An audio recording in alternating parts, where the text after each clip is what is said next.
तोरे मयाम बैहा होगी, मुंगदा मैं तोरे मयाम बैहा होगी। का मोहनी खवाई मुंगदा रे, मोला पगला बनाई मुंगदा रे, मोला बैहा बनाई मुंगदा रे।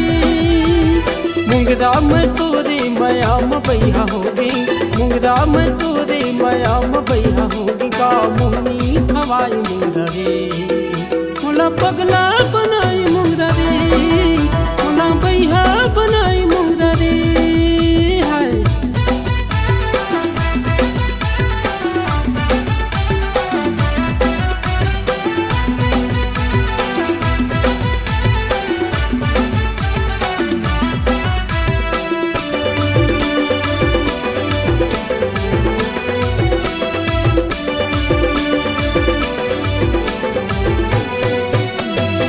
ऐसों के फागुन में भी हला करा के दुल्हन बना के मोरे अंगना में ले जाऊं।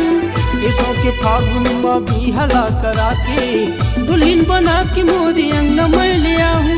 मुंगदा में तोरे मयाम बैहा होगे, मुंगदा में तोरे मयाम पगला बन गे। का मोहनी खवाई मुंगदा रे, मोला बैहा बनाई मुंगदा रे, मोला पगला बनाई मुंगदा रे।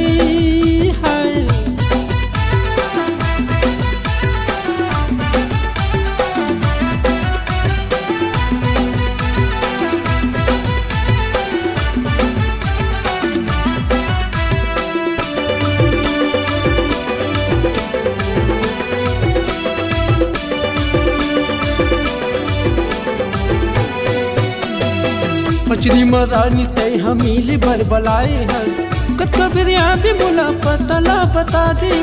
मछली मदानी तय हमीले बरबलाए हैं, कत्का फिर यहाँ पे मोला पतला बता दे। मुंगदा मैं तोरे मयाम पगला बन के हूँ, मुंगदा मैं तोरे मयाम बैहा होगी। का मोहनी खवाई मुंगदा रे, मोला पगला बनाई मुंगदा रे, मोला बैहा बनाई मुंगदा रे।